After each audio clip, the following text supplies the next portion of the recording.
Hello everyone, I am Manoj Kumar, the Faculty of Economics and Polity with International Relations. I have been teaching in this field since last 10 years. I have post graduation in two subject guys, economics and history with net in both subject. आज हम बच्चों एक very important topic discuss करेंगे IMF report on Indian economy. ये Indian economy के ऊपर जो report आई है आईएमएफ की, इसमें क्या पॉइंट उठाए गए हैं, इसमें भारत की आलोचना की गई है या भारतीय इकोनॉमी की बढ़ाई की गई है, इज इट इन फेवर और is it in against of और इंडियन इकोनॉमी। मोस्टली बच्चों यूपीएससी का और स्टेट पीसीएस का एग्जाम जो बच्चे देते हैं उनके लिए इम्पोर्टेंट क्लास है और इसमें से पॉसिबिलिटी है कि आपका प्री और मेंस में दोनों के पॉइंट ऑफ व्यू से हम क्वेश्चन कवर करेंगे। तो आप ये देख रहे हैं जैसे इस क्लास में हमारी हेडिंग ही है क्या कि IMF report on Indian economy 2023-4। तो जब भी हम यूपीएससी और स्टेट पीसीएस का एग्जाम देते हैं और वो रिलेटेड हो किसी भी international organisation, not only on international organisation, whether it is related to national organisation जैसे लाइक डीआरडीओ, इसरो, तो आपको you have to prepare both aspect of that proper organisation. Like जहां हमने यहाँ लिखा हुआ है कि बेसिक एस्पेक्ट उस संगठन के क्या है एंड करंट एस्पेक्ट उस ऑर्गेनाइजेशन के क्या है। तो आईएमएफ की जो रिपोर्ट आई है उसमें आपको तैयार करना पड़ेगा बच्चों यूपीएससी, क्योंकि स्टेट पीसीएस और यूपीएससी का जो एग्जाम है ना वो डिमांड करता है कि आपका कंसेप्ट बहुत ही सॉलिड हो।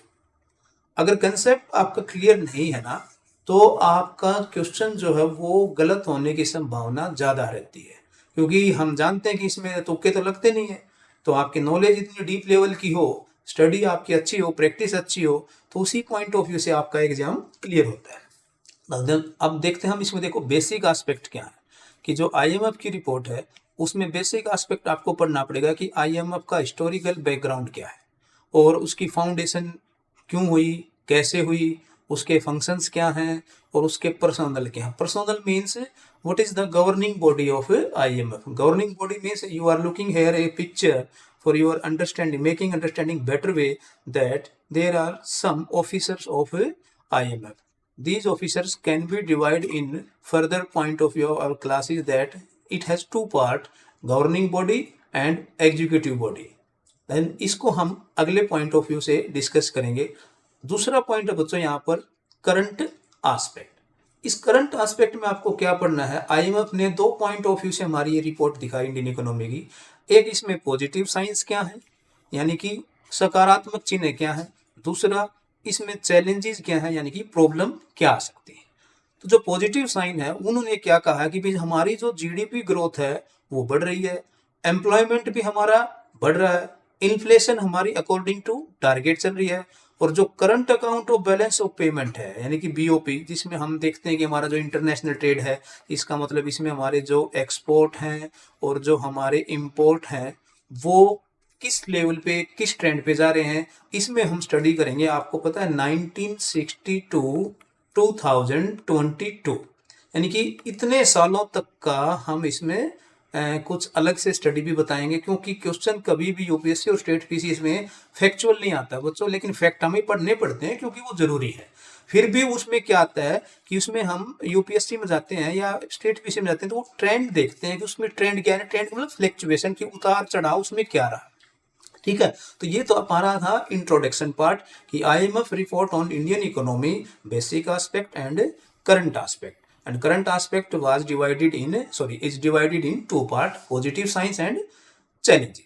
now आगे हम चलते हैं नेक्स्ट पॉइंट पे कि जो एग्जीक्यूटिव बोर्ड है, आप यहाँ देख पा रहे हो कि जो एग्जीक्यूटिव बोर्ड है उसका असेसमेंट मतलब इवेल्युएशन, मूल्यांकन। उन्होंने क्या कहा है कि इंडियन अथॉरिटी, यानी कि इंडियन अथॉरिटी मतलब what do you mean by Indian authority. Indian authority का मतलब क्या है कि जो हमारी गवर्निंग सिस्टम है हमारी सरकार का, जैसे इकोनॉमिक्स एंड कॉमर्स मिनिस्ट्री क्या है और आपका डेवलपमेंट जो प्रोसेस है उसके लिए जो भी चैनलाइज सिस्टम है जैसे नीति आयोग है, इस टाइप से उसकी उन्होंने क्या की है, प्रशंसा की है। कमेंडेंट, कमेंडेंट मतलब प्रशंसा करना, किसके लिए?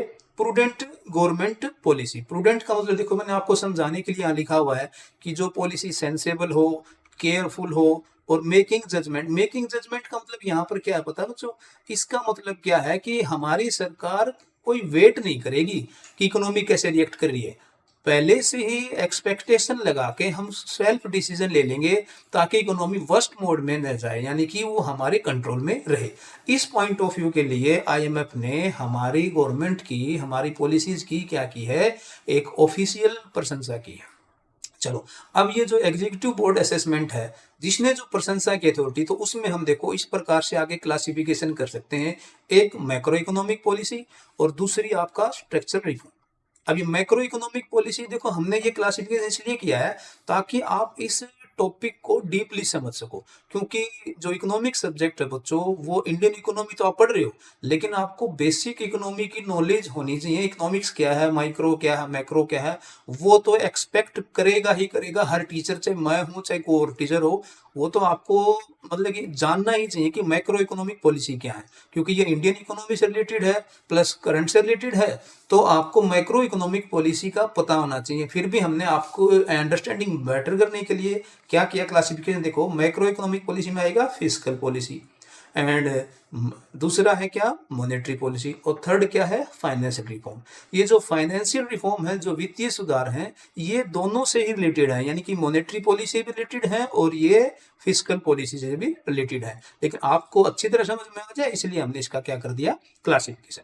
अब देखो जो फिस्कल पॉलिसी है वो इंक्लूड करती है आईएमएफ की रिपोर्ट के पॉइंट ऑफ व्यू से कि एम्प्लॉयमेंट में हमारा क्या ट्रेंड है और ग्रोथ में हमारा क्या ट्रेंड है। दूसरा जो इन्फ्लेशन है, वो हालांकि हम किसी भी देखो इनडायरेक्टली तो हम किसी भी पॉलिसी से रिलेट नहीं कर सकते, इन्फ्लेशन आपके दोनों पॉलिसी से मिलाकर ही बनता है, क्योंकि फिस्कल पॉलिसी का भी रोल होता है और मॉनेटरी पॉलिसी का भी रोल होता है। फिर भी हमने आपको समझाने के लिए अलग से ये पार्ट बनाया है।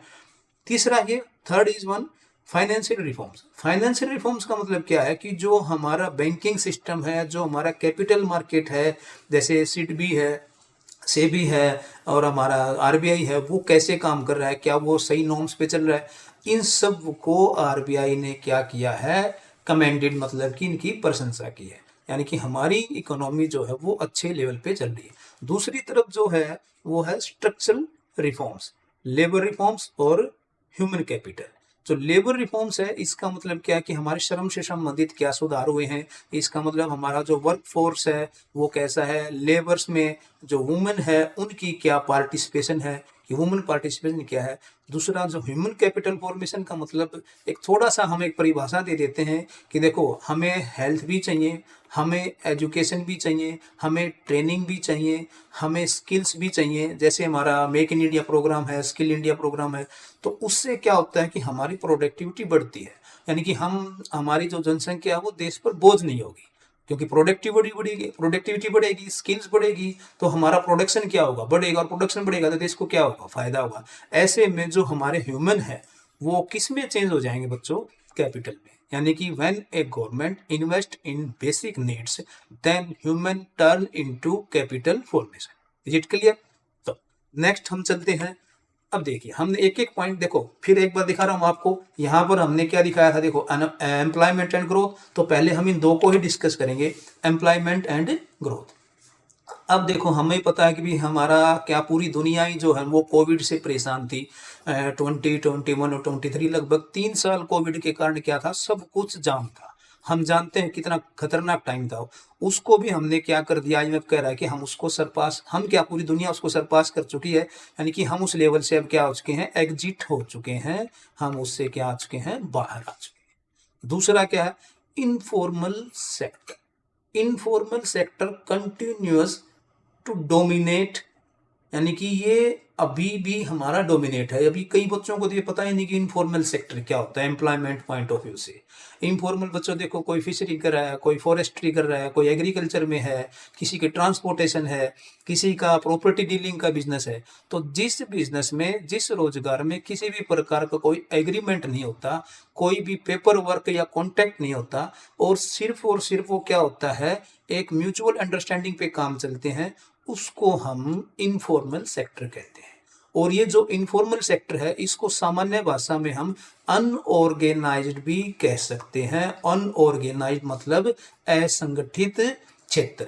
और आपको पता है ये अनऑर्गेनाइज्ड सेक्टर हमारा 92% रोजगार देता है पूरे देश में। इट मीन्स जिस सेक्टर में किसी भी प्रकार की कोई पेड लीव नहीं होती, न कोई कॉन्ट्रैक्ट होता है, न कोई सोशल सिक्योरिटी होती है, न किसी प्रकार का जीपीएफ या पीपीएफ कटता है, उसको हम इनफॉर्मल या अनऑर्गेनाइज्ड सेक्टर कहते हैं। तो हमारे देश में जितने भी रोजगार है, मान लो हमारे देश में 100 लोगों को रोजगार मिला हुआ है, तो उसमें से 92 रोजगार किस में मिले हुए हैं? इनफॉर्मल में। तो फॉर्मल में कौन सा हुआ? जैसे हमारा रेलवे है, बैंकिंग सेक्टर है, गवर्नमेंट बैंक है, पब्लिक बैंक है, एनबीएफसी है, शेयर मार्केट है, इसमें या रेलवे है, डिफेंस है, इनमें जो हमारा रोजगार मिलता है ना, वो कौन सा होता है बच्चों? फॉर्मल। और वो सिर्फ कितना है हमारे देश में? अभी 8%। यानी कि आईएमएफ कहता है कि अभी भी भारत में जो एम्प्लॉयमेंट है वो मोस्टली कहाँ से आता है? इनफॉर्मल सेक्टर से। दूसरा, अभी फोरकास्ट का मतलब क्या है? एस्टिमेट किया है, एक्सपेक्ट किया है कि हमारे 2024 में हमारी जो एम्प्लॉयमेंट है वो रहेगी 51.60। देखो, this is not important. I am saying that this is not important. Important क्या है यूपीएससी के पॉइंट ऑफ व्यू से? कि वहां पर यूपीएससी एग्जाम में देगा ना, तो वहां पर चालाकी से यहाँ पर क्या कर देगा? फॉर्मल सेक्टर कर देगा। और आप पेपर के प्रेशर में, टाइम के प्रेशर में आप इसको गलत पढ़ जाओगे। है क्या? Information informal. और पेपर में क्या दे देंगे? फॉर्मल। यानी कि आईएमएफ की रिपोर्ट में एक स्टेटमेंट बना के दे देंगे कि IMF commended that formal sector is the main part of employment providing. It means कि भारत में आईएमएफ ने कहा कि अभी भी सबसे ज्यादा रोजगार फॉर्मल सेक्टर से आ रहा है, जबकि लिखा क्या है रिपोर्ट में? इनफॉर्मल। तो आपका क्वेश्चन गलत कब होता है? जब हम लापरवाही से क्वेश्चन पढ़ते हैं, जब हम ध्यान नहीं देते, जब हम कंसंट्रेट नहीं करते। और वो कब होती है? जब आप प्रैक्टिस करते हो। तो practice make the man perfect. तो वो तो यहाँ पर भी लागू है, जीवन के हर क्षेत्र में लागू हुई। तो आपको यूपीएससी का एग्जाम देना है, स्टेट पीसीएस का देना है, तो फर्स्ट कंडीशन क्या है? कि आपका क्वेश्चन रीडिंग जो स्किल है ना, क्वेश्चन बड़ा ध्यान से पढ़ना पड़ता है। बिना ध्यान से आप क्वेश्चन पढ़ोगे, पता है आपको मोस्टली क्या करते हैं बच्चे? अरे यार पेपर से बाहर आए हो, मैंने तो ये गलत पढ़ लिया यार, मेरा गलत हो गया। तो वहाँ गड़बड़ क्या होती है? इसी प्रकार के सेंटेंस में गलत होता है कि वहाँ फॉर्मल पढ़ जाओगे, गलत हो जाएगा। सेकंड क्या इसमें देखो, एस्टिमेटेड जो हमारी अनएम्प्लॉयमेंट रेट है, अनएम्प्लॉयमेंट का मतलब क्या है? देखो, इसका फॉर्मूला भी कई बार पूछा हुआ है कि number of unemployment person and इसके अपॉन में क्या है? Total labour force. Total labour force मतलब जैसे हमारे यहाँ 100 आदमी हैं और 80 आदमियों को 10 या 20 आदमियों को रोजगार नहीं मिला हुआ, तो उसका क्या निकल जाएगा? एक रेशियो निकल जाएगा। ये फॉर्मूला नॉर्मल कैजुअल पूछ लेते हैं, लेकिन आपसे अगला एक्सपेक्टेड क्या है? देखो, इसमें अगला एक्सपेक्टेशन क्या है कि 7.38 आपकी ये रहेगी 2024 में, फिर आपका 25 में 7.14, 26 में 6.93। इसका मतलब क्या हुआ? ये इंक्रीज्ड है या डिक्रीज्ड है? अब यहाँ पर तो क्या है बच्चों? ये डिक्रीज्ड है। डिक्रीज मतलब ये रेगुलर क्या हो रही है? कम होती जा रही है। अब यहाँ पर क्वेश्चन क्या बनेगा? स्टेटमेंट कैसे दे देंगे यूपीएससी में कि according to IMF report on Indian economy the unemployment rate will be fluctuative. Fluctuative मतलब अप एंड डाउन, यानी कि ऊपर नीचे। या दूसरा ऑप्शन दे देंगे कंटिन्यूसली इंक्रीज। थर्ड क्या दे देंगे? Continuously decrease. तो आपको स्टेटमेंट बतानी पड़ती है इसमें कितनी स्टेटमेंट ठीक है या कौन सी स्टेटमेंट रॉन्ग है या राइट है। तो आप जैसा कि यहाँ आंकड़े जो है ना, डायरेक्ट यूपीएससी बहुत कम पूछता है बच्चों, डाटा फैक्ट डायरेक्ट नहीं पूछता, वो आपको स्टेटमेंट बना के पूछेगा ताकि वो आपकी पूरी नॉलेज का क्या आ जाए, उसमें निचोड़ आ जाए। तो यहाँ पर आपको स्टेटमेंट क्या बनेगी? ध्यान रखना, ये डाउनफॉल है, यानी कि हमारी अनएम्प्लॉयमेंट रेट कंटिन्यू क्या है? Till next 3 years will be decrease. Okay. Second point देखो, ग्रोथ। ग्रोथ यहाँ पर बच्चों ध्यान रखना, ये आपकी कौन सी ग्रोथ है? Real GDP. रियल जीडीपी का मतलब क्या होता है कि जैसे नॉर्मली जीडीपी क्या होता है बच्चों? जितनी भी हमारे देश में टोटल गुड्स और सर्विसेज का जो प्रोडक्शन होता है ना, एक फाइनेंशियल ईयर में, वन फाइनेंशियल ईयर में total production of goods and service, और उसकी जो मॉनेटरी वैल्यू होती है वो हम क्या कहते हैं बच्चों? जीडीपी। लेकिन आईएमएफ ने जो ये एस्टिमेट दिया ना, ये जो नॉर्मली जीडीपी होता है उसको हम नॉमिनल जीडीपी कहते हैं, यानी कि टोटल मनी वैल्यू जो है ना, वो नॉमिनल जीडीपी होगा। केयरफुली ध्यान से सुनना इस बात को, यहां पर क्या लिखा हुआ है? Real GDP. Real GDP means ऐसा उत्पादन मूल्य जिसमें इन्फ्लेशन का कोई भी प्रभाव ना हो, यानी कि उसमें हमने इन्फ्लेशन का इफेक्ट बाहर निकाल दिया है, तो उसको हम क्या कहते हैं इकोनॉमी में, रियल जीडीपी। और उसका फॉर्मूला क्या है कि नॉमिनल जीडीपी की जो वैल्यू है ना बच्चों, उसको जीडीपी डिफ्लेटर से डिवाइड कर देते हैं। जीडीपी डिफ्लेटर का मतलब जो हमारी इन्फ्लेशन रेट होती है, मान लो 1.5 है जीडीपी डिफ्लेटर और ये 10 है, तो इसी हिसाब से उसका कैलकुलेशन हम निकाल लेते हैं। इसको सामान्य भाषा में हम यहाँ पर क्या लिखा हुआ देखो, it is often refer to as a constant price. Constant price का मतलब एक हिसाब से हम क्या कहते हैं कि जो जीडीपी आपका बेस ईयर पर एस्टिमेटेड हो उसको भी हम क्या कह सकते हैं, real GDP. It means no effect of price rising, that will be called real growth.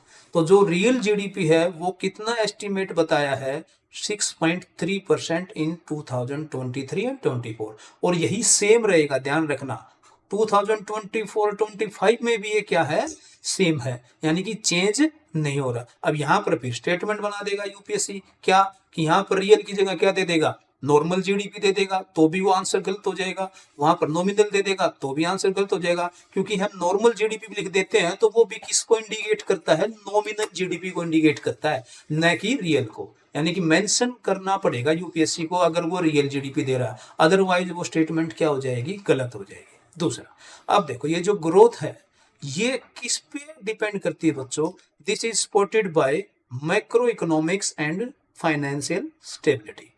अब यहाँ देखो पिछले, हमें एक बार फिर दिखा देता हूँ आपको, पिछले में हमने क्या देखा था, देखो ये मैक्रो इकोनॉमिक पॉलिसी देखी थी, यही चीजें इसके ऊपर प्लस एक पॉइंट क्या है यहाँ पर, फाइनेंशियल स्टेबिलिटी। अब ये जो फाइनेंशियल स्टेबिलिटी है ये क्या दर्शाती है, देखो ये दर्शाती है कि हमारी जो मॉनेटरी पॉलिसी और जो फिजिकल पॉलिसी है वो अभी आरबीआई ने क्या, सॉरी आईएमएफ ने क्या कहा कि बहुत ही अच्छी कंडीशन में हमारी चल रही है। तो मॉनेटरी पॉलिसी और फिजिकल पॉलिसी के कारण, और जो हमारी मैक्रो इकोनॉमिक पॉलिसी है, देखो यहाँ पर एक मैं क्वेश्चन आपको बताता हूँ बहुत important, aggregate demand and aggregate supply, because the Indian economy topic आपसे डिमांड करता है कि आपको बेसिक चीजें, बेसिक फंडे आपके क्लियर होने चाहिए। तो एग्रीगेट डिमांड और एग्रीगेट सप्लाई, अब यहाँ पर यूपीएससी में दो टाइप से क्वेश्चन पूछा हुआ बच्चों, कि जो मैक्रो इकोनॉमिक में एग्रीगेट डिमांड और एग्रीगेट सप्लाई है वो क्या होता है। देखो यहाँ पर सी लिखा हुआ है, सी का मतलब क्या है, कंजप्शन। आई लिखा हुआ, आई का मतलब क्या है, इन्वेस्टमेंट। जी का मतलब क्या है, यहाँ G for government expenditure, X for export और एम फॉर इम्पोर्ट। एक और मैं यहाँ पर बताना चाहता हूँ आपको बच्चों कि जो सी प्लस आई प्लस जी प्लस एक्स माइनस एम, यहाँ एक्स माइनस एम को हम एक चीज और लिख सकते हैं, ध्यान रखना। देखो मैं यहाँ लिख रहा हूँ एक्स माइनस एम का मतलब है नेट एक्सपोर्ट, यानी कि शुद्ध निर्यात, यानी कि जो हमारा निर्यात मूल्य है उसमें से आयात मूल्य माइनस कर दिया तो वो हमारे क्या हो जाएंगे, नेट एक्सपोर्ट। और इनको हम 4 सेक्टर मॉडल ऑफ इकोनॉमी भी कहते हैं। क्या कहते हैं, 4 सेक्टर मॉडल ऑफ इकोनॉमी। अब ये दो टाइप से क्वेश्चन पूछा हुआ बच्चों कि ये 4 सेक्टर मॉडल ऑफ इकोनॉमी, देखो मैंने आपके लिए लिखा हुआ है कि ये किसने दिया था, जेएम केन्ज ने। बहुत ही इंपॉर्टेंट पॉइंट है, उन्होंने एक बुक लिखी थी the theory of general price, और ये पब्लिश हुई थी बच्चों 1936 में। दोनों क्वेश्चन पूछे हुए हैं कि 4 सेक्टर मॉडल किसने दिया था, एग्रीगेट डिमांड में कितने कंपोनेंट होते हैं, ये कंसेप्ट देने वाले व्यक्ति ने, ये किस देश का था, ये मैं आपको बताता हूँ। बहुत ही फेमस पॉइंट ऑफ व्यू से ये क्वेश्चन पूछा, यूके का, यूनाइटेड किंगडम। और the theory of general price was published in 1936। देखो पॉइंट क्या था, नॉर्मल रियल जीडीपी। आईएमएफ ने क्या कहा कि रियल जीडीपी हमारा 6.3 यानी कि क्या रहेगा अगले साल। देखो एट प्रेजेंट की रिपोर्ट है ये रिपोर्ट अगले साल बदल भी सकती है। तो जो आपका एग्जामिनर होगा उसको आपको नोटिफाई करना पड़ेगा कि दिसंबर में जो रिपोर्ट आई थी उसके हिसाब से क्या है। अगर ये दोबारा फिर से कोई पब्लिश होती है भाई जून में, जुलाई में आईएमएफ की कोई रिपोर्ट आती है, हो सकता है वर्ल्ड इकोनॉमिक फोरम की कोई रिपोर्ट आ जाए, तो उसके हिसाब से भी आपको ध्यान में रखना पड़ता है कि वर्ल्ड इकोनॉमिक फोरम की रिपोर्ट है या आईएमएफ की है या फिर डब्ल्यूटीओ की है। ऐसे आपके क्वेश्चन ध्यान में रखने पड़ते हैं। तो ये according to IMF this growth will be constant in next financial year. Clear? The aggregate demand and aggregate supply, C plus I plus G plus X minus M, This is called aggregate demand and concept was given by J.M. Keynes in 1936 in his book The Theory of General Price. Okay dear, this is the formula. This is also asked in various type of exam, UPSC and state PSC, कि nominal GDP को हम किससे divide करें, GDP डिप्लेटर से, तो आपका वो क्या हो जाता है, real GDP. On next page we take the point of inflation, because इसमें एक इन्फ्लेशन की भी बात की है IMF ने. अब इन्फ्लेशन का मतलब होता है, जैसे ये मैंने एक नॉर्मल ग्राफ बना दिया, आपको नॉर्मली समझाने के लिए बना रहा हूं मैं, कि एक तो ग्राफ होता है बच्चों इस टाइप से, कीमतें कभी ऊपर हैं कभी नीचे हैं, और एक ग्राफ होता है डायरेक्ट ऐसे, तो यानी कि ए ग्राफ है और दूसरा क्या है, बी. तो ध्यान रखना, इन्फ्लेशन का मतलब होता है sustain growth in price level, increasing यानी कि कंटिन्यूसली इंक्रीज होगी कीमतें, अप एंड डाउन नहीं होंगी, उसको सामान्य भाषा में हम क्या कहते हैं, इन्फ्लेशन. यहाँ पर हम इन्फ्लेशन टॉपिक नहीं पढ़ रहे हैं, हम इन्फ्लेशन के पॉइंट ऑफ व्यू से IMF ने क्या कहा ये बताना. देखो अब यहाँ पर कुछ शब्द लिखा होगा आपका, ये है आपका हेडलाइन इन्फ्लेशन. RBI क्या, IMF ने क्या कहा है कि जो हेडलाइन इन्फ्लेशन है वो उम्मीद लगाई है कि धीरे धीरे, ग्रेजुअली का मतलब होता है बच्चों निरंतर कम हो रही है. RBI ने इसको अपनी टारगेट में, अपने टारगेट के रेंज में रखा है 5.4% in the fiscal year. This is fiscal year मतलब 2023-24, और अगले साल ये और भी कम होगी, 2024-25 में कितनी हो जाएगी, 4.6 हो जाएगी. और RBI target for managing inflation है कि RBI ने एक टारगेट सेट किया था, कब किया था, 2021 में, और कब तक है वो, 2026 तक है बच्चों. और ये टारगेट होगा 2 से 6%, यानी कि RBI चाहता है कि हमारी जो इन्फ्लेशन है वो 2 से नीचे ना जाए और 6% से ऊपर न जाए. और एनुअली उसको कितना फिक्स रखना चाहता है RBI, 4%. तो IMF ने कहा है कि RBI का जो टारगेट है वो बिल्कुल सही एक्यूरेट वे में चल रहा है, इसलिए उसने हमारी गवर्नमेंट अथॉरिटी दिखा था पहले पॉइंट में कि जो हमारी इंडियन अथॉरिटी है उसकी हमने प्रशंसा की है, तो ये वही है. इंडियन अथॉरिटी का मतलब क्या है, RBI तो हमारी अथॉरिटी है ना. तो RBI ने जो स्टेप उठा रखे हैं अकॉर्डिंग टू मॉनेटरी पॉलिसी वो बिल्कुल एक्यूरेट है. अब यहाँ पर देखो हेडलाइन इन्फ्लेशन है, ठीक, और दूसरा क्या है फिर, एक ये कोर इन्फ्लेशन. देखो हम रोजमर्रा की चीजें खरीदते हैं बच्चों, अभी चार्ट पे देखो, एक बार चार्ट पे देखो कि हमें घर भी चाहिए, हमें ट्रांसपोर्टेशन भी चाहिए, हमें मेडिकल फैसिलिटी भी चाहिए, हमें इलेक्ट्रॉनिक्स भी चाहिए, और बेसिकली हमें फूड और एनर्जी यानी कि राशन तो चाहिए. अब ये जो दोनों में डिफरेंस देखो, ये यहाँ से लेकर, और अगर मैं सिर्फ इन 4 पॉइंट को जोड़ूं, इसका मतलब housing, transportation, medical and electronics, इसको जोड़ दो सिर्फ आएगा कोर इन्फ्लेशन, जिसको बेसिक इन्फ्लेशन भी कहते हैं. लेकिन इन सभी को जोड़ दो, 1 2 3 4 एंड 5 एंड 6 सभी को जोड़ दो तो वो क्या लगती है, हेडलाइन इन्फ्लेशन. अब ये जो हेडलाइन इन्फ्लेशन है includes inflation A basket of goods that include commodity like food energy and fuel. This is fifth and sixth, here in fifth and sixth, यानी कि ये दोनों भी शामिल कर ले तो वो होती है हेडलाइन इन्फ्लेशन. जबकि कोर इन्फ्लेशन क्या होती है, वो इसको बाहर कर देती है, किसको, क्या, कि एक्सक्लूडिंग क्या, फूड. एक्सक्लूड का मतलब बाहर कर देगी फूड को भी और एनर्जी प्राइसेस को. क्यों कर देती है बाहर, क्योंकि जो फूड एंड एनर्जी प्राइसेस है, हम देखते हैं भैया आजकल जो जियोपॉलिटिक्स लेवल है उसमें क्या चल रहा है. पिछले एक साल में क्या चला था, दिसंबर 2022 में क्या चल रहा था, 21 में शुरू किया था बल्कि, आपका रशिया यूक्रेन वार, फिर आपका चला फिलीपींस और फिलिस्तीन और इजराइल वार, थर्ड अभी जनवरी में शुरू हो गया ईरान और पाकिस्तान वार. तो जब भी कभी युद्ध होता है दुनिया में, वार होता है, तो सबसे इंपॉर्टेंट पॉइंट क्या था बच्चों, जो क्रूड ऑयल सप्लाई है वो डिस्टर्ब हो जाती है. अब क्रूड ऑयल सप्लाई डिस्टर्ब हो जाएगी, कहीं फूड की सप्लाई डिस्टर्ब हो जाएगी, तो दोनों के कारण जब भी इनकी सप्लाई कम होगी, तो आपको पता है जब भी कभी सप्लाई कम होती है किसी चीज की, तो ये नेचुरल सी चीज है कि उसकी प्राइस क्या हो जाती है बच्चों, बढ़ जाएगी. तो कोर इन्फ्लेशन में इस फ्लैक्चुएशन को हटाने के लिए इन दोनों चीजों को क्या कर देते हैं, बाहर. अब मैं देखो एक डायग्राम से मैं आपको समझाता हूँ. अगर नॉर्मली ये दो मैं इन्फ्लेशन आपको दिखाता हूँ, एक इन्फ्लेशन का डायग्राम बनेगा इस प्रकार से ऐसे, और दूसरा आपका बनेगा ये इस टाइप से. तो इसमें कौन सी इन्फ्लेशन, कोर इन्फ्लेशन का ग्राफ कौन सा होगा, यानी कि ए ग्राफ किसका बनेगा और बी ग्राफ आपका किसका बनेगा. कोर का कौन सा होगा और हेडलाइन का कौन सा होगा। आपको पता है कि हेडलाइन जो है सबको शामिल करती है, तो सबको शामिल करती है तो इसका मतलब उसमें उतार चढ़ाव ज़्यादा होगा, तो ये आपका क्या बन जाएगा, हेडलाइन का इन्फ्लेशन कर्व। और दूसरा कोर में इनको फ्लैक्चुएशन पॉइंट को बाहर कर दिया, तो ये फिर आपका जो बीम ग्राफ है ये आपका क्या बन जाएगा, कोर इन्फ्लेशन। क्लियर है।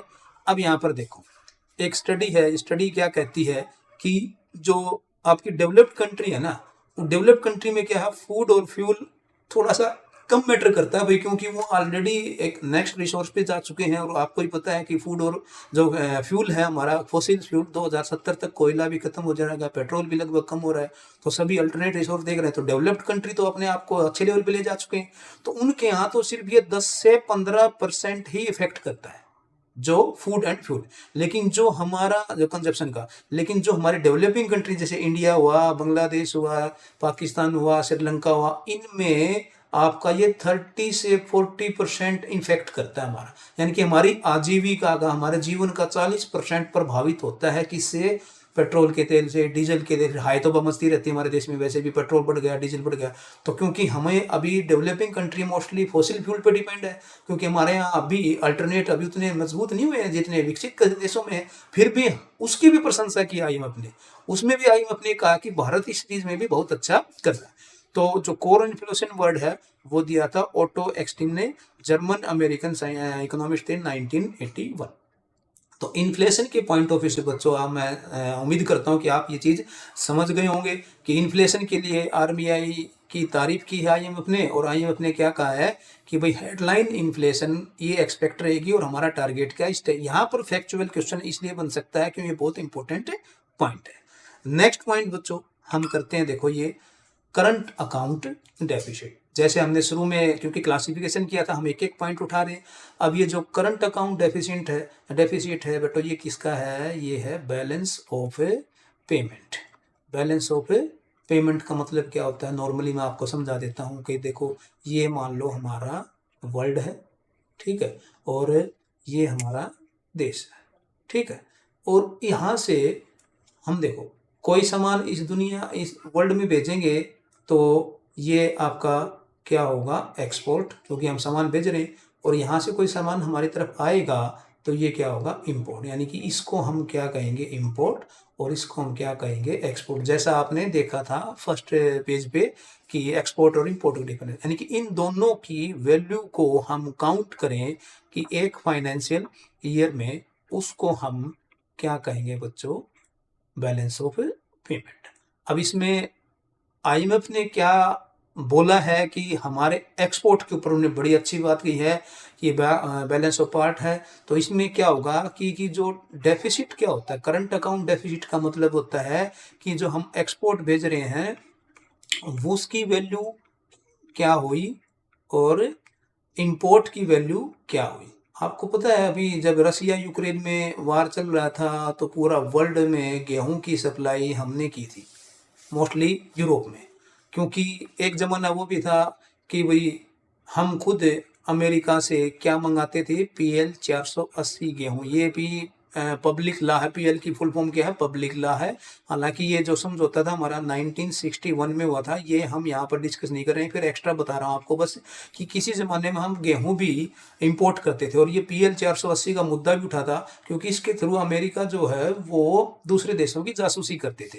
तो उसको छोड़ो, हमें मेन पॉइंट पे ध्यान रखना। तो हमें हमारी इकोनॉमी इतनी मजबूत नहीं थी, बाद में तो वो हमारे लाल बहादुर शास्त्री 1966 में क्या कहा था, जय जवान जय किसान। उससे फिर हमारे देश में क्या आई थी, ग्रीन रेवोल्यूशन। तो हम फूड ग्रेन में क्या हो गए थे, सेल्फ रिलायंस। तो PL 480 तक भी हमने कभी निर्यात करने पड़ते थे, आयात करने पड़ते थे। और जो 1971 का हमारा युद्ध हुआ था पाकिस्तान और भारत का, तो उसमें जैसे मान लो, मैं एक थोड़ा सा नॉलेज के लिए आपको बता देता हूँ कि यहाँ तक हमारा ये मान लो कंट्री है, और जो अमेरिका का जो शिप था ना, वो जो शिप है वो हमारे इस एरिया तक आ गया था। तो जो शिप है यहाँ तक आ गया था, जिसको हम बोलते हैं 15 नॉटिकल मील, जो हमारा रीजनल सी होता है। तो 15 नॉटिकल मील तक आ गया था। तो अमेरिका के जो प्रेसिडेंट थे आइजनहावर, उन्होंने क्या कहा था कि या तो आप पाकिस्तान को मतलब कि पीछे हट जाओ, उस पर अटैक ना करो, अदरवाइज मैं अपने गेहूं वापस मंगा लूंगा। इसमें PL 480 गेहूं भरे हुए थे। तो पता लाल बहादुर शास्त्री, सॉरी, ये उस टाइम हमारे ये बात है 1965 की, सॉरी 71 नहीं है बच्चों, 65 की बात है। तो 1965 में लाल बहादुर शास्त्री बोले ले जा तेरे गेहूं, हमें जरूरत नहीं है, हम अपना गेहूं अपने आप बना लेंगे। तो हमारे लाल बहादुर शास्त्री को इसलिए गुदड़ी का लाल कहते हैं, देखने में छोटा घाव करे गंभीर। तो वो उन्होंने कहा दिया हमें नहीं चाहिए गेहूं, तुम्हें ले जाओ। और आज वही अमेरिका हमसे कह रहा है, वही यूरोप कह रहा है कि हमें गेहूं भेजो। पता जो कुछ होता है अच्छे के लिए होता है। कभी कभी आपने लाइन सुनी होगी, जो होता है वो अच्छे के लिए होता है। क्यों? क्योंकि रसिया यूक्रेन के युद्ध के कारण क्या हुआ, क्योंकि पूरी वर्ल्ड को 60% गेहूं जो है वो रसिया और यूक्रेन बेचता है, और चाइना वैसे डिपार्ट हो गया रसिया के कारण।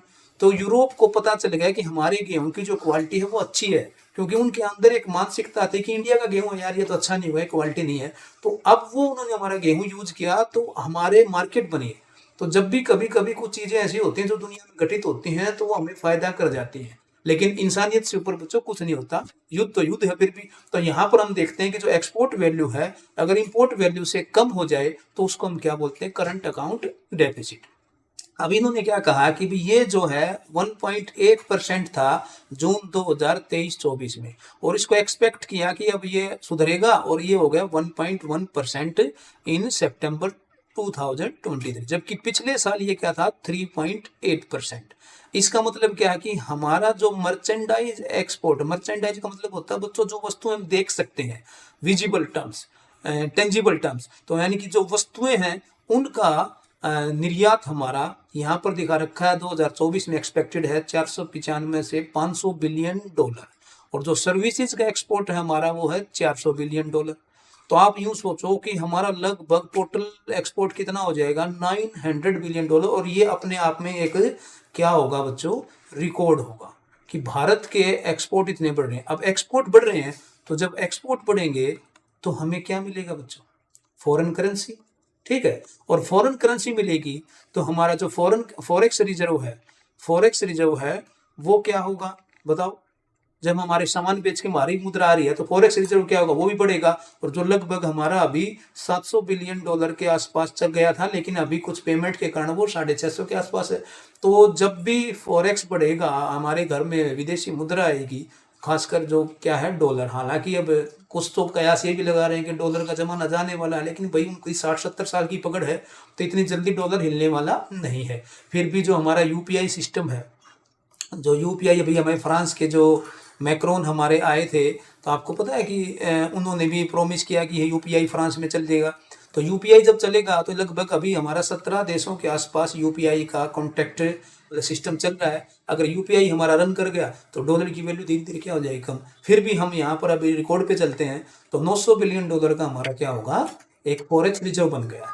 अब ये रीजन क्यों हुआ देखो, ये करंट अकाउंट डेफिसिट ये कम हो रहा है, क्यों हो रहा है, इसका रीजन क्या है। एक तो हमारे जो सर्विस एक्सपोर्ट है बच्चों वो बढ़ गया, पहले 325 बिलियन डॉलर था 2023 में, और अब कितना हो गया 400 बिलियन। यानी कि हमारी सर्विस का एक्सपोर्ट मतलब ट्रांसपोर्टेशन, हमारे इंजीनियर, हमारे डॉक्टर, हमारी टेलीकम्युनिकेशन सिस्टम, हमारा सैटेलाइट सिस्टम, देखो हमारा एक्सपोर्ट हो रहा है। तो क्यों हो रहा है, क्योंकि हमारी मैन्युफैक्चरिंग अच्छी हो रही है, स्किल इंडिया चल रहा है, मिशन इंडिया चल रहा है, आत्मनिर्भर भारत चल रहा है, कितने प्रोग्राम चल रहे हैं हमारे हैं। और उसके कारण हमारा चीज़ें, दूसरा हमारी जो लोअर इंपोर्ट ऑयल कॉस्ट, ये क्यों है पता है आपको, पता है अभी रसिया ने हमें सस्ता तेल बेचा था, तो रसिया ने हमें सस्ता क्रूड ऑयल बेचा, तो जो कॉस्ट होगी इंपोर्ट की वो क्या होगी, कम।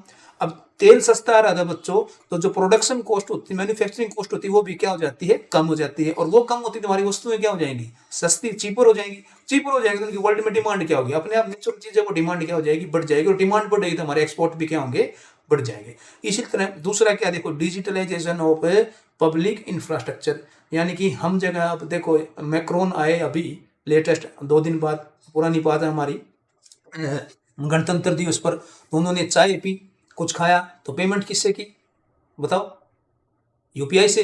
तो ये क्या है, डिजिटलाइजेशन ऑफ पब्लिक इंफ्रास्ट्रक्चर, मतलब क्या कि सब कुछ तो हमारा ऑनलाइन होने लगा। आज आप पढ़ रहे हो, ये भी किसके ऊपर डिपेंड है, ऑनलाइन। अरे भाई जब सैटेलाइट ही काम नहीं करेंगे, जब इसरो के पास पैसा ही नहीं होगा, जब इसरो सैटेलाइट ही नहीं भेजेगा, तो कहाँ से ऑनलाइन क्लासेस हो जाएंगी। कहाँ से आपका ट्रेंड चल पड़ेगा, नेट ही नहीं चलेगा। किसी जमाने में 2014-15 में आपका नेट कहाँ होता था, कहाँ स्पीड होती थी, कहाँ वाईफाई होता था।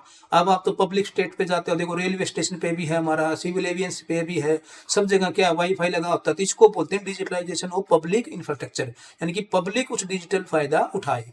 दूसरा, स्ट्रॉन्ग गवर्नमेंट इंफ्रास्ट्रक्चर, यानी कि आत्मनिर्भर भारत योजना, मेक इन इंडिया योजना, हाइड्रोजन प्रोजेक्ट चल रहे हैं, सोलर प्लांट चल रहे हैं, सड़कें बन रही हैं, पुल बन रहे हैं, बॉर्डर रोड ऑर्गेनाइजेशन आपका पूरे नॉर्थ ईस्ट इंडिया में, पूरे बॉर्डर एरिया में हमारे सड़क बन रही है, अच्छे अच्छे हाईवे बन रहे हैं, रोज कोई ना कोई नया नया नेशनल हाईवे का उद्घाटन हो रहा है। तो नेशनल हाईवे बनेंगे, सड़कें चौड़ी होंगी, टाइम से ट्रक जाएंगे, टाइम से सामान जाएगा, कॉस्ट फ्यूल कम लगेगी, आराम से आपका प्रोडक्शन पहुंच जाएगा टाइम से। तो ये इंफ्रास्ट्रक्चर तो रीड होता है, इसको पता है इंफ्रास्ट्रक्चर को क्या कहते हैं, रॉ मटेरियल ऑफ इकोनॉमी। ये क्वेश्चन पूछा हुआ है कि what is the raw material of economy. तो ध्यान रखना, इंफ्रास्ट्रक्चर को ही हम क्या कहते हैं, अर्थव्यवस्था का कच्चा माल। दूसरा क्या, greater contribution of labour and human capital. जैसा मैंने समझाया था कि हमारे देश की सरकार सोशल स्कीम चला रही है ना, फूड प्रोग्राम चला रही है, इसके साथ ही हेल्थ के ऊपर भी काम चल रहा है, एजुकेशन के ऊपर भी काम चल रहा है, स्किल्स पे चल रहा है। तो जो ह्यूमन है उसकी प्रोडक्शन बढ़ेगी, प्रोडक्टिविटी बढ़ेगी, और वो हमारे देश की जनसंख्या बोझ नहीं होगी। आपको पता है कि हमारे देश में सबसे ज़्यादा वर्ल्ड में लगभग 60% हमारी पॉपुलेशन क्या है, यूथ है, यंग है। और यंग पॉपुलेशन का मतलब क्या है, 15 to 59, यानी कि 15 से ऊपर और 59 से नीचे, जिसको हम वर्किंग पॉपुलेशन भी, एग्जीक्यूटिव पॉपुलेशन भी कहते हैं। ये भी क्वेश्चन पूछा हुआ बच्चों कि वर्किंग पॉपुलेशन से आप क्या मतलब है और एग्जीक्यूटिव पॉपुलेशन से मतलब क्या है। इसका मतलब कि 15 साल से ऊपर और आपका 59 से नीचे। 15 से ऊपर क्यों, क्योंकि आपका आर्टिकल 24 क्या कहता है कि 14 साल से कम उम्र के बच्चों को आप किसी भी प्रकार के कारखाने में नहीं लगा सकते, चाहे वो हानिकारक हो चाहे न हो। वो पॉलिटी का इश्यू हम उसको नहीं उठाएंगे। तो greater contribution from labour and human capital. Next point, एक ग्राफ हम और दिखा देते हैं, आपको समझ में आ जाएगा। देखो यहाँ पर अब क्वेश्चन बनता है यूपीएससी में, क्या बनेगा बच्चों, ट्रेंड पूछेगा। मैंने कहा था ना कि यूपीएससी क्या पूछता है, ट्रेंड पूछता है कि ट्रेंड्स क्या रहा है, और हेडिंग भी क्या आपका, overall export trend of India. देखो यहाँ पर आपका 1960, यहाँ 1970, 1980, 1990, 2000। अब 2000 तक तो क्या है आपका, देखो ज़्यादा कोई फ्लैक्चुएशन नहीं है, लेकिन 2000 से और 2010 के बीच से ये देखो आप कितने ग्राफ जो है ना वो ऊपर नीचे जा रहा है। यहाँ पर ये क्या है, ये जो पॉइंट है कि ये है बिलियन ऑफ यूएस, यानी कि ये डॉलर में है, और दूसरा ये क्या है, परसेंटेज में।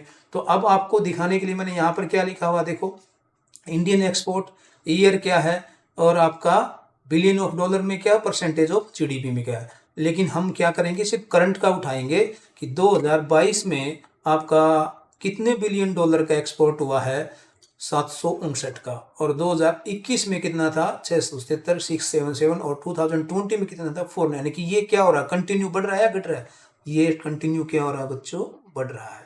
दूसरा आपका जीडीपी के परसेंटेज के पॉइंट ऑफ व्यू से बात करें तो 18%, 21%, फिर आपका 22%, यानी कि परसेंटेज ऑफ जीडीपी ये भी हमारा बढ़ रहा है, और total amount on billion dollar ये भी बढ़ रहा है। दूसरी तरफ जो हमारा ट्रेंड है वो देखो 2010 के बाद से ज़्यादा फ्लैक्चुएटेड रहा है, और 2020 के बाद कंटिन्यू, देखो 20 के बाद ग्राफ देखो ऊपर जा रहा है ना, इसमें भी ग्राफ ऊपर जा रहा है। यानी कि 20 के बाद इधर आपको समझाने के लिए मैंने ये टेबल भी बनाई है कि यहाँ अमाउंट में भी ऊपर जा रहा है और परसेंटेज में ऊपर जा रहा है। तो ये ट्रेंड पूछेगा, कैसे ट्रेंड पूछेगा कि according to IMF reports Indian export are fluctuated since 2020 and 23, यानी कि 2022 से लेकर 2023 तक आपके जो एक्सपोर्ट हैं वो उतार चढ़ाव के रहे हैं। जबकि दिखा क्या रहा है, ये तो उतार चढ़ाव नहीं है, तो कंटिन्यू इंक्रीज है। तो ऐसा ही आपके क्वेश्चन बनते हैं बच्चों। आज के लिए आपकी क्लास में इतना, जो फर्दर इसके पॉइंट हैं वो हम आपको नेक्स्ट क्लास में समझाएंगे। तब तक मैं उम्मीद करता हूँ कि आपको ये क्लास अच्छे से समझ में आ गई होगी। हाँ, एक आपसे मैं एक्सपेक्ट करूँगा कि कम से कम बेसिक आपके फंडे क्लियर होने चाहिए। इंडियन इकोनॉमी की जो भी कोई क्लास होती है और वो करंट से रिलेटेड है, तो वो करंट का बच्चों तभी समझ में आएगा जब आपके बेसिक कंसेप्ट क्लियर हो। आज के लिए क्लास इतनी है, धन्यवाद। मिलते हैं फिर आपकी नेक्स्ट क्लास में।